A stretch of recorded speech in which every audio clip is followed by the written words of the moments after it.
SIR-നെ ഇപ്പോൾ പൂർണ്ണമായും അംഗീകരിച്ചിരിക്കുകയാണ്, ശരിവച്ചിരിക്കുകയാണ് സുപ്രീം കോടതി. അപ്പോൾ നമ്മുടെ തെരഞ്ഞെടുപ്പ് പ്രക്രിയ കൂടുതൽ ശുദ്ധീകരിക്കുന്നതിന് വേണ്ടിയാണ് ഈ അതിതീവ്ര പരിഷ്കരണ പരിപാടി SIR എന്ന പേരിൽ കൊണ്ടുവന്നത്.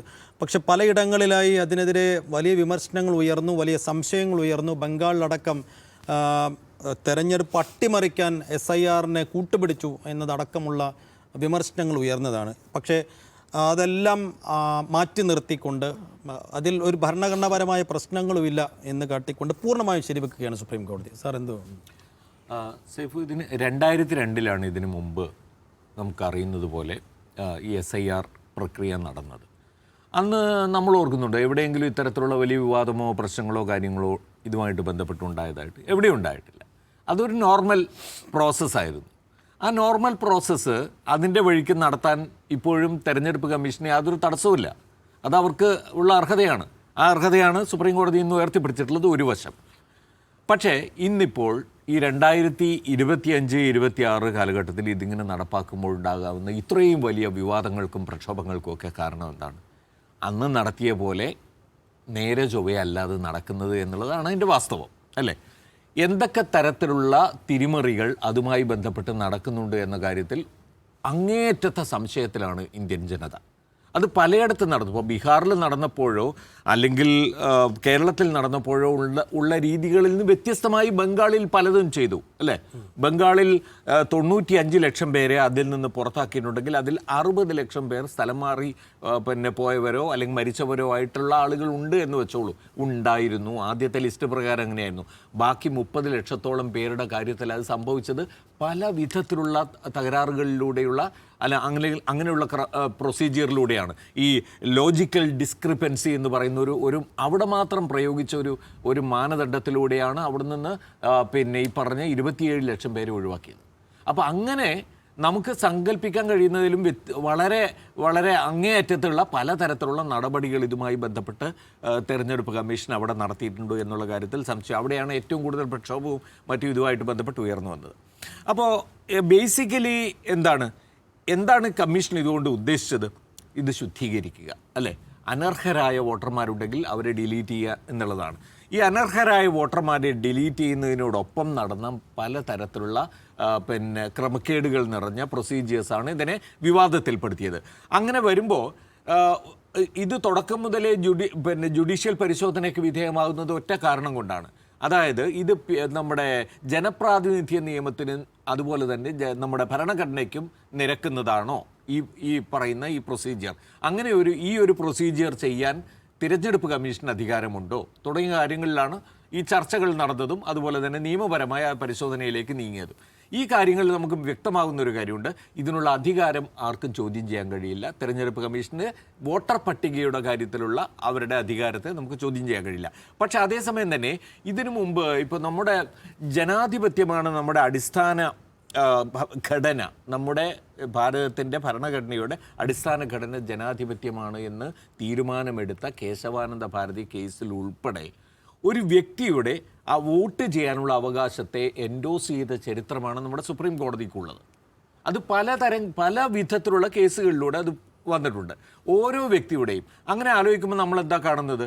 ഒരു വ്യക്തിയെ വോട്ട് ചെയ്യാൻ അനുവദിക്കുന്നതിലൂടെയാണ് തെരഞ്ഞെടുപ്പ് പ്രക്രിയ പൂർണ്ണമാകുന്നത്, അല്ലെങ്കിൽ ജനാധിപത്യം ഏറ്റവും പൂർണ്ണമായി മാറുന്നത്.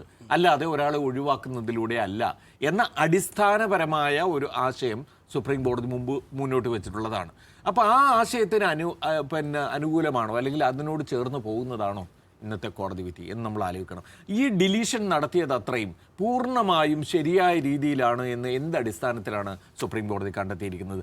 സുപ്രീം കോടതി തന്നെ നിയോഗിച്ച ട്രൈബ്യൂണലിന് മുമ്പിൽ 27 ലക്ഷത്തോളം പേരുടെ അപ്പീൽ വന്ന് കിടക്കുകയാണ്. അതിൽ നിന്ന് വളരെ ചുരുക്കം പേരുടെ കാര്യത്തിൽ മാത്രമേ ഇതുവരെയായിട്ട് തീരുമാനമെടുക്കാൻ പറ്റിയിട്ടുള്ളൂ ബംഗാളിൽ. അതുപോലും പൂർത്തിയാക്കുന്നതിന് മുമ്പാണ്, അതിൻ്റെ ശരി തെറ്റുകൾ കണ്ടെത്തുന്നതിന് മുമ്പാണ് സുപ്രീം കോടതി പറയുന്നത് ഈ പ്രക്രിയ പൂർണ്ണമായും സുതാര്യമായിരുന്നു, ഇതെല്ലാം ശരിയാണ്, ഈ ചെയ്തതൊക്കെ ശരിയാണ് എന്ന രീതിയിൽ ഇപ്പോൾ തെരഞ്ഞെടുപ്പ് കമ്മീഷന് അതിനുള്ള അംഗീകാരം കൊടുത്തിരിക്കുന്നത്. അപ്പോൾ ഇതിൽ നമ്മൾ മനസ്സിലാക്കേണ്ടത് എന്താണ്? കോടതി ഒരു പ്രത്യേക സന്ദർഭം, ഇപ്പോൾ നമുക്ക് ചരിത്രപരമായി ഇൻക്ലൂഷനാണ് ഇതിനകത്ത് ഒരു വലിയ ആശയമായി കാണുന്നതെങ്കിൽ ഇത് എക്സ്ക്ലൂഷനെ ഇത് ന്യായീകരിക്കുന്നു. അല്ലേ? ഒരു വോട്ട് ചെയ്യാനുള്ള ഒരാളുടെ അവകാശത്തെ നിഷേധിക്കുന്നതിനെ ന്യായീകരിക്കുന്നു. ഇത്രയധികം പറയും. ഈ 27 ലക്ഷം പേരിൽ ഇനി ട്രിബ്യൂണൽ എത്ര പേരെ അതിന് അവകാശമുള്ളവരായി കണ്ടെത്തുമായിരുന്നു എന്ന് നമുക്കിപ്പോൾ അറിയില്ല. അങ്ങനെ അവകാശപ്പെട്ടവർ മുഴുവൻ ഈ ജനാധിപത്യത്തിലെ ചോദ്യചിഹ്നങ്ങളാണ്, അല്ലേ? അതെന്തുകൊണ്ട് സുപ്രീം കോടതി മനസ്സിലാക്കുന്നില്ല എന്ന് നമുക്ക് വ്യക്തമാകുന്നില്ല. നമുക്കത് മനസ്സിലാക്കാൻ പറ്റുന്നില്ല. ഇതുപോലെയാണ് ഈ സമാനമായ ഒരുപാട് കേസുകൾ ഇതുമായി ബന്ധപ്പെട്ട് ഇൻഡിവിജ്വൽ ആയിട്ടുള്ള ഞാനിപ്പോൾ പറയാം. നമ്മുടെ പിന്നെ ആർ രാജഗോപാൽ, ടെലിഗ്രാഫ് പത്രത്തിൻ്റെ മുൻ എഡിറ്റർ, അദ്ദേഹം ബംഗാളിലായിരുന്നു, കൽക്കത്തയിലായിരുന്നല്ലോ ദീർഘകാലമായിട്ട്. അവിടെയായിരുന്നു അദ്ദേഹത്തിന് വോട്ടവകാശം ഉണ്ടായിരുന്നത്. ഇത്തവണ അദ്ദേഹത്തെ അതിൽ നിന്ന് ഒഴിവാക്കി. എന്താണ്? അദ്ദേഹത്തിൻ്റെ കുടുംബം അവിടെയായിരുന്നു താമസം, അദ്ദേഹം ദീർഘകാലം അവിടെയായിരുന്നു. അദ്ദേഹത്തിന് എന്താണ് ഇല്ലാത്തത്? ഒരു വോട്ടവകാശം നടത്താൻ അദ്ദേഹത്തിൻ്റെ അവകാശത്തെ നിഷേധിക്കുന്ന എന്താ ഉള്ളത്? അദ്ദേഹം വോട്ടേഴ്സ് ലിസ്റ്റിലില്ല അവിടെ. അപ്പോൾ അതുപോലെ അദ്ദേഹം ഈ ട്രിബ്യൂണലിലെത്തിയ അപേക്ഷകരിൽ ഒരാളാണ്. അപ്പോൾ ഞാൻ പറയുന്നത്, അങ്ങനെ നോക്കിക്കഴിഞ്ഞാൽ എത്രയോ പേര് അതിൽ നിന്ന് പുറന്തള്ളിയ ഒരു പ്രക്രിയയാണ് നടന്നിരിക്കുന്നത്. അതിന് എന്താ പറയുക, ഒരു കാർപ്പറ്റ് ലെവലിൽ അംഗീകാരം കൊടുക്കുക എന്ന് പറയുന്നത് ഭയങ്കരമായ അത്ഭുതപ്പെടുത്തുന്നതും നമ്മളെ നിരാശപ്പെടുത്തുന്നതുമായിട്ടുള്ള ഒരു വിധിയാണ് ഈ വന്നിരിക്കുന്നതെന്ന് പറയാതിരിക്കാൻ കഴിയില്ല. ഇത് ഇനി അങ്ങോട്ട് എന്താണെന്ന് വെച്ചാൽ, ഇനി 16 സംസ്ഥാനങ്ങളിൽ ഈ വർഷം നടക്കാൻ പോവുകയാണ് വീണ്ടും SIR. ഈ സംസ്ഥാനങ്ങളിൽ മുഴുവൻ അവർക്ക് തോന്നിയ പോലെയുള്ള ഈ മെത്തേഡ്സ് മുഴുവൻ ഉപയോഗിക്കാൻ അവർക്കിനി അവകാശം വരികയാണ്. രണ്ടാമത്തെ കാര്യം, ഈ മെത്തേഡ് വഴി പുറത്തായ ആളുകൾക്ക് എന്തൊക്കെ നിഷേധിക്കപ്പെട്ടുകൊണ്ടിരിക്കുകയാണ് ബംഗാളിലും അസമിലും ബീഹാറിലും എന്ന് നമ്മൾ കഴിഞ്ഞ ദിവസങ്ങളിൽ നമ്മൾ ചർച്ച ചെയ്തു. അവരുടെ ഗവൺമെൻറ് നൽകുന്ന അവരുടെ ക്ഷേമ പദ്ധതികൾക്ക് അവർക്ക് അവകാശമില്ല. അവരെ അവർക്ക് സംവരണ അവകാശമില്ലാത്ത രീതിയിൽ അവരുടെ കാസ്റ്റ് സർട്ടിഫിക്കറ്റുകൾ നിഷേധിക്കാൻ പോവുകയാണ് പശ്ചിമ ബംഗാളിൽ. അപ്പോൾ അതുൾപ്പെടെ അവരുടെ പൗരത്വം ചോദ്യം ചെയ്യുന്ന രീതിയിലുള്ള, അവർക്ക് പൗരത്വം നിഷേധിക്കുന്ന രീതിയിലേക്കുള്ള പ്രോസസ്സിലേക്ക് ബീഹാറിലും അസമിലും ബംഗാളിലും BJP സർക്കാരുകൾ നീങ്ങിക്കൊണ്ടിരിക്കുകയുമാണ്. അപ്പോഴാണ് നമ്മൾ ആലോചിക്കേണ്ടത്, ഇതിന് മുഴുവൻ സുപ്രീം കോടതി, എവിടുന്ന് സുപ്രീം കോടതി ചീഫ് ജസ്റ്റിസ് ഉൾപ്പെടുന്ന ബെഞ്ച് ഇതിന് അംഗീകാരം നൽകിയിരിക്കുന്നു എന്ന് പറഞ്ഞു കഴിഞ്ഞാൽ നമ്മൾ ഏതവസ്ഥയിലേക്കാണ് പോകുന്നതെന്ന് നമ്മൾ ആലോചിച്ചു. യെസ്, നിഷാദ്, അപ്പോൾ സുപ്രീം കോടതിയുടെ അനുമതി കൂടി, അല്ലെങ്കിൽ സുപ്രീം കോടതിയുടെ അംഗീകാരം കൂടി കിട്ടുന്നതിന് ശേഷമുള്ള SIRൻ്റെ ഭാവി ഇമ്പാക്റ്റ് എന്തായിരിക്കും? അല്ല, SIRൻ്റെ ഇമ്പാക്റ്റ് ഓൾറെഡി ഡൺ ഞാൻ വിചാരിക്കുന്നത്. സുപ്രീം കോടതി ആ കാര്യത്തിൽ ഏതെങ്കിലും തരത്തിൽ ഈ പറഞ്ഞ ഇലക്ഷൻ കമ്മീഷനെ തിരുത്തുന്ന ഒരു ഇടപെടൽ നടത്തുകയും SIRനെ കുറിച്ച് രാജ്യത്തെ പ്രധാന പ്രതിപക്ഷ കക്ഷികൾ ഉന്നയിക്കുന്ന കൺസേൺ എല്ലാം മാനിക്കുകയും ചെയ്യുന്ന സത്യത്തിൽ ഞാൻ വിചാരിച്ചിട്ടേ ഇല്ല. കാരണം ആ കേസ് എടുക്കുന്ന തുടക്കം മുതൽ തന്നെ SIRമായി ബന്ധപ്പെട്ട അനുകൂല നിലപാടിലാണ് കോടതിയുള്ളത്.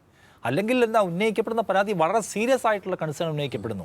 എന്നുവെച്ചാൽ ആളുകൾ ഉന്നയിക്കുന്ന ജനങ്ങൾ ഉന്നയിക്കുന്ന പ്രശ്നം ഒരു വശത്ത് എന്ന് വെച്ചാൽ, കോടതിയുടെ മുമ്പിൽ പോയിട്ടൊരു മനുഷ്യൻ പറയാണല്ലോ, ഞാൻ ബീഹാറിൽ ജീവിക്കുന്ന ആളാണ്, ഞാൻ മരിച്ചു പോയിന്ന് രേഖപ്പെടുത്തി എന്നെ ഒഴിവാക്കി, ഞാൻ ആവശ്യപ്പെട്ട് എന്നെ ഉൾപ്പെടുത്തുന്നില്ല, നിങ്ങൾ നിവർത്തിച്ച് തരണമെന്ന് പറഞ്ഞ് പ്രശാന്ത് ഭൂഷൺ ആളെ കൊണ്ട് അവിടെ ചെന്നില്ലേ?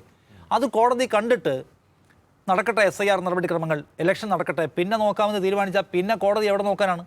എന്ന് വെച്ചാൽ ആ SIRൻ്റെ വിനാശം എന്ന് പറയുന്നത് ബീഹാർ ഇലക്ഷനിൽ സംഭവിച്ചു കഴിഞ്ഞിട്ടുണ്ട്. ആ ബീഹാർ ഇലക്ഷനിലാണ് ആദ്യം കോടതി മുമ്പിലേക്ക് ചെല്ലുന്നത്. ഇത് 11-ാം മണിക്കൂറിൽ നിങ്ങൾ എന്തിനു നടത്തുന്നു, ഇത്രയും സമയമുണ്ടായിരുന്നല്ലോ, അതുകൊണ്ട് ഇപ്പോൾ അവിടെ നിൽക്കട്ടെ എന്ന് ചോദിക്കേണ്ട കോടതി അത് ചോദിച്ചില്ല. ഇതിനെക്കുറിച്ച് ഒരുപാട് തരത്തിലുള്ള സങ്കീർണതകളുണ്ടല്ലോ, ഒരുപാട് തരത്തിലുള്ള പ്രശ്നങ്ങളുണ്ടല്ലോ. ഞങ്ങൾ നോക്കട്ടെ, തൽക്കാലം അവിടെ നിൽക്കട്ടെ എന്ന് കോടതിക്ക് പറയാം. കോടതി ചെയ്തില്ലല്ലോ. അപ്പോൾ മുതലേ കോടതിയുടെ മൂഡ് നമ്മൾ മനസ്സിലാക്കണം. ഇത്രയും സീരിയസ് ആയിട്ടുള്ള പ്രശ്നം, നേരത്തെ സാർ പറഞ്ഞ പോലെ ഈ പറയുന്ന റിവിഷൻ എന്ന് പറയുന്നത് എല്ലാ കാലവും കമ്മീഷൻ നടത്തിക്കൊണ്ടിരിക്കുന്ന കാര്യമാണ്. കാരണം ഇത് ആളുകൾ മരിച്ചു പോകും, ആളുകൾ ചിലപ്പോൾ പലായനം ചെയ്യും, ആളുകൾക്ക് ഇരട്ട വോട്ടിംഗ് ഉണ്ടാവും. ഇതൊക്കെ പരിശോധിച്ച് അത് ഫിക്സ് ചെയ്യുക എന്നുള്ള ഉത്തരവാദിത്വം കമ്മീഷൻ്റെതാണ്. പക്ഷേ ഇത് ഈ പറയുന്ന ഈ SIR ഇൻറ്റൻസീവ് റിവിഷൻ എന്ന് പറയുന്ന പരിപാടി നടത്തുന്നതിൻ്റെ രീതി, അതിൻ്റെ എന്താണ് അവരെടുക്കുന്ന അപ്രോച്ച്, അത് ഗുരുതരമാവുന്ന കുഴപ്പമാണ്, ഭരണഘടനാ വിരുദ്ധമാണ്, ജനങ്ങളുടെ അടിസ്ഥാന അവകാശങ്ങൾക്കെതിരായിട്ടുള്ള പരിപാടിയാണ്. ഇങ്ങനല്ല ഈ പ്രോസസ്സ് നടത്തേണ്ടതെന്നായിരുന്നു കോടതി പറയേണ്ടത്. ഈ പ്രോസസ്സിൻ്റെ ഈ കൈൻഡ് ഓഫ് ഏർപ്പാട് നിങ്ങൾ നിർത്തണം എന്ന് പറയേണ്ടിടത്ത് കോടതി അത് ചെയ്യാതിരിക്കുകയും അതും നടക്കട്ടെ, ഇലക്ഷൻ നടക്കട്ടെ എന്ന് കോടതി തീരുമാനിച്ചു. അപ്പോൾ നമ്മൾ ആലോചിച്ച് നോക്കണം, ഈ കഴിഞ്ഞ കാലത്ത് ഇതിൻ്റെ ഗുണഭോക്താവാരാണ്? SIRൻ്റെ നമ്മൾ കാണേണ്ട കാര്യം, 2 ഘടകങ്ങൾ കോടതി പരിഗണിച്ചില്ല എന്ന് ഞാൻ പറയാം. ഒന്ന്, ജനങ്ങൾ ഉയർത്തുന്ന അവർ പുറത്താക്കപ്പെടുന്നു എന്ന് പറയുന്ന സീരിയസ് ആയിട്ടുള്ള ആശങ്ക. രണ്ടാമത്തേത് തെരഞ്ഞെടുപ്പ് പ്രക്രിയയാണ്. തെരഞ്ഞെടുപ്പ് പ്രക്രിയ ഇന്ത്യ എന്ന് പറയുന്ന ജനാധിപത്യ രാജ്യത്തിൻ്റെ നിലനിൽപ്പിൻ്റെ അടിസ്ഥാന ഭാവന അല്ലെങ്കിൽ അടിസ്ഥാന ശില എന്ന് പറയുന്ന തെരഞ്ഞെടുപ്പാണ്. ആ തെരഞ്ഞെടുപ്പിൽ എല്ലാവർക്കും ഉള്ള വിശ്വാസമാണ്, അതിൽ പരസ്പരമുള്ള ട്രസ്റ്റാണ്. ഇതിൽ കീ സ്റ്റേക്ക് ഹോൾഡേഴ്സ് ആയിട്ടുള്ള പ്രതിപക്ഷ കക്ഷികൾ എല്ലാവരും വരുന്നു. SIR തട്ടിപ്പാണ്. കോൺഗ്രസ് വരുന്നു, CPIM വരുന്നു, DMK വരുന്നു, അല്ലെങ്കിൽ മമതാ ബാനർജി വരുന്നു. മമതാ ബാനർജി ഒരു മുഖ്യമന്ത്രി ആയിരിക്കും, അവർ സുപ്രീം കോടതിയിലെ പടവുകൾ കാരിച്ചെന്നു. എൻ്റെ സംസ്ഥാനത്ത് നടക്കുന്നു SIR, ഇത് നിയമവിരുദ്ധമാണ്, ഇത് അശാസ്ത്രീയമാണ്, ഇത് അന്യായമാണ്, ഇത് ബയസ്ഡ് ആണ്, ഇത് നിർത്തണമെന്ന് ആവശ്യപ്പെട്ട് ഒരു ഒരു ഒരു ഒരു ഒരു മുഖ്യമന്ത്രി കോടതി കയറി ചെല്ലുമ്പോൾ കോടതി മനസ്സിലാക്കേണ്ടതിന് ഗൗരവം കോടതി മനസ്സിലാക്കിയിട്ടില്ലല്ലോ. മനസ്സിലാക്കുന്ന നിലയ്ക്കുള്ള പ്രതികരണമല്ല ഉണ്ടായത്. അപ്പോൾ അതിൽ ഈ ട്രസ്റ്റ് ഇഷ്യൂ കോടതി കാണേണ്ട ഒന്നായിരുന്നു. കാരണം ഇതിലെ സ്റ്റേക്ക് ഹോൾഡേഴ്സ് ആയിട്ടുള്ള, ഇതിലെ കീ പ്ലേയേഴ്സ് ആയിട്ടുള്ള ബാക്കി ആൾക്ക് വിശ്വാസമില്ലാതെ ഒരു കളി നടത്താൻ പാടണം. നമ്മുടെ ഫുട്ബോൾ കളിക്ക് നിൽക്കുകയാണ്, അതിൽ ഒരു ടീമിന് ഓക്കെ, മറ്റേ ടീമിന് ഇതിൻ്റെ കളിയിൽ ഒരു നിയമത്തിലും അത് നടത്തിപ്പിലും ഒരു വിശ്വാസമില്ല, അതിനെ കളി നടത്താൻ പറ്റുക? അപ്പോൾ കളിയിൽ കളിക്കാരായിട്ടുള്ള ബഹുഭൂരിപക്ഷം ആളുകൾക്കും വിശ്വാസമില്ലാത്ത, ട്രസ്റ്റ് ഇല്ലാത്ത ഒരു ഏർപ്പാട് സീരിയസ് ആയ പ്രശ്നമാണ്, രാജ്യത്തിൻ്റെ മുന്നോട്ട് പോക്കും നിലനിൽപ്പുമായി ബന്ധപ്പെട്ട പ്രശ്നമാണ് എന്നത് കോടതി എടുത്തില്ല. അപ്പോൾ ഈ പറയുന്ന ഓരോ സംസ്ഥാനത്തും ഇത് നടത്തുമ്പോൾ അതിൽ വെട്ടിമാറ്റപ്പെട്ട 10,000 ലക്ഷക്കണക്കിന് മനുഷ്യർ, അതിൽ ചില പ്രത്യേക മേഖലകൾ, മതജാതി വിഭാഗങ്ങളെ ഒഴിവാക്കാനുള്ള ആസൂത്രിത പദ്ധതികളുണ്ട് എന്ന വിമർശനം, തെരഞ്ഞെടുപ്പ് നടത്തിപ്പുമായി ബന്ധപ്പെട്ട് ഈ സമീപകാലത്ത് വരുന്ന വിവാദങ്ങൾ, ഓരോ സംസ്ഥാനത്തെയും തെരഞ്ഞെടുപ്പ് ഫലം പുറത്തു വന്നതിന് ശേഷം രാഹുൽ ഗാന്ധി പ്രതിപക്ഷ നേതാവ് നടത്തിയിട്ടുള്ള വളരെ സുദീർഘമായ വാർത്താ സമ്മേളനങ്ങൾ, അതിൽ അദ്ദേഹം നടത്തിയിട്ടുള്ള പ്രസൻറ്റേഷൻസ്, ഇവയൊന്നും കോടതിയുടെ ശ്രദ്ധയിൽ വന്നില്ലേ? അപ്പോൾ ഈ രാജ്യത്തെ തെരഞ്ഞെടുപ്പ് സംവിധാനത്തിൻ്റെ സുതാര്യത നഷ്ടപ്പെടുകയാണ്, അതിലെല്ലാവർക്കുമുള്ള വിശ്വാസം നഷ്ടപ്പെടുകയാണ് എന്നത് കോടതി പരിഗണിച്ചില്ല.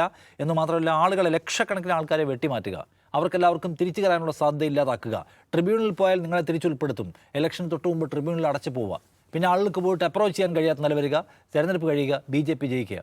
ഈ പ്രശ്നത്തെ കോടതി അഡ്രസ്സ് ചെയ്യണമായിരുന്നു. അപ്പോൾ അങ്ങനെ നോക്കുമ്പോൾ നമ്മൾ ഈ സമീപകാലത്ത് കഴിഞ്ഞ 10 വർഷക്കാലത്തിനിടയ്ക്ക് നരേന്ദ്രമോദി സർക്കാർ അധികാരത്തിൽ വന്നതിന് ശേഷം അവർക്ക് അനുഗുണമായി അവരുണ്ടാക്കിയിട്ടുള്ള ഏതെല്ലാം തീരുമാനങ്ങൾ, നയങ്ങൾ, നിലപാടുകൾ, നിയമങ്ങൾ കോടതിയുടെ പരിഗണനയ്ക്ക് വന്നു, അവയിൽ കോടതി എടുത്ത സമീപനം എന്തായിരുന്നു? ആർട്ടിക്കിൾ 370, ഒരു ദിവസം കാശ്മീർ നിയമസഭയുടെ ഒരു നിലയ്ക്കുള്ള കൺസൾട്ടേഷനും ഇല്ലാതെ അതിൻ്റെ സംസ്ഥാന പദവി എടുത്തു കളയാണ്. കോടതി പോയല്ലോ, കോടതി എന്ത് ചെയ്തു? സമ്പൂർണ്ണമായി അംഗീകരിച്ചു. ആധാർ, നമ്മുടെ എല്ലാം പ്രൈവസി ചോർത്തിക്കൊണ്ടു പോവുകയാണെന്ന് ഗുരുതരമായ ആക്ഷേപമുള്ള ആധാർ കോടതി വന്നല്ലോ, കോടതി എന്ത് ചെയ്തു?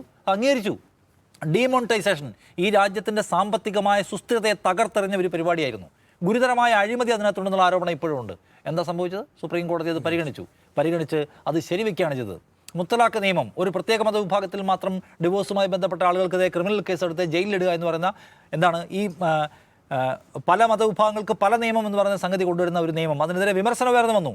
സുപ്രീം കോടതി അത് ശരിവെക്കുകയാണ് ചെയ്തത്. പിന്നെയും നമ്മളെടുത്ത് പരിശോധിച്ച് നോക്കിയാൽ, ഇപ്പോൾ രാജ്യത്ത് എത്രയോ കാലമായിട്ടുണ്ടായിരുന്ന പലതരത്തിലുള്ള സാമുദായിക ഐക്യം തകർക്കുന്ന കേസുകൾ, അതിലെടുത്ത നിലപാടുകൾ, 1992 ആരാധനാലയ നിയമം അവിടെ നിൽക്കുമ്പോൾ ഒരു സ്ട്രക്ചറിന് മേലും ഒരാൾക്കും ഒരു അവകാശവാദം ഉന്നയിക്കാൻ കഴിയില്ല. അങ്ങനെ അവകാശവാദം ഉന്നയിച്ചാൽ മാത്രമേ ആളുകൾക്കിടയിൽ വിഷയങ്ങൾ ഉണ്ടാക്കാനും ഡിബേറ്റ് സൃഷ്ടിക്കാനും കഴിയൂ, അങ്ങനെ സംസ്ഥാനങ്ങളിൽ തെരഞ്ഞെടുപ്പ് ജയിക്കാൻ കഴിയൂ. അപ്പോൾ എന്ത് ചെയ്യണം? 92 നിയമം ഒരു തടസ്സമാണ്. ആ നിയമം അവിടെ നിലനിൽക്കെ സുപ്രീം കോടതി CJ അടക്കമുള്ള ആളുകൾ ആ നിയമം നിലനിൽക്കെ മറ്റ് പല തർക്ക കേസുകൾ എടുത്തു. അപ്പം BJPയുടെ രാഷ്ട്രീയ പദ്ധതിക്ക് എതിരായിട്ടുള്ള PMLA, നമ്മൾ നേരത്തെ പറഞ്ഞ PMLA, ഇന്ത്യൻ ഭരണഘടനയുടെ അടിസ്ഥാന ഭാവനയ്ക്കെതിരായിട്ടുള്ള നിയമമാണ് PMLA.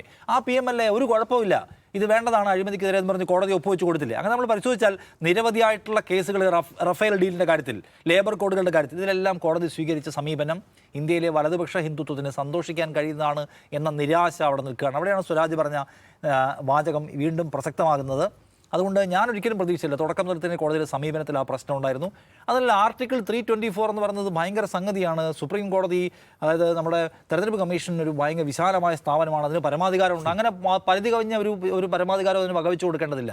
അതിന് പിഴവുകളുണ്ടെങ്കിൽ തിരുത്താനുള്ള ബാധ്യത ഭരണഘടനയുടെ കസ്റ്റോഡിയനായ സുപ്രീം കോടതിക്ക് ഉണ്ടെന്നിരിക്കെ സുപ്രീം കോടതി അത് ചെയ്യാതെ അതൊരു പരമമായ സ്ഥാപനം, ഇതും സ്ഥാപനം എന്ന് തിരിവുണ്ടാക്കുന്നത് തന്നെ അബദ്ധമാണ്. സോ അതുകൊണ്ട് ഇത് ഞാൻ പറഞ്ഞില്ലേ, ആളുകൾക്ക് തെരഞ്ഞെടുപ്പിൻ്റെ സുതാര്യതയിലും അവിശ്വാസമുണ്ടാക്കുന്ന നടപടികൾ ഏത് ഇൻസ്റ്റിറ്റ്യൂഷൻ്റെ ഭാഗത്തുനിന്നുണ്ടായാലും അത് അലാമിംഗ് ആണെന്ന് മാത്രമേ ഞാൻ പറയുള്ളൂ.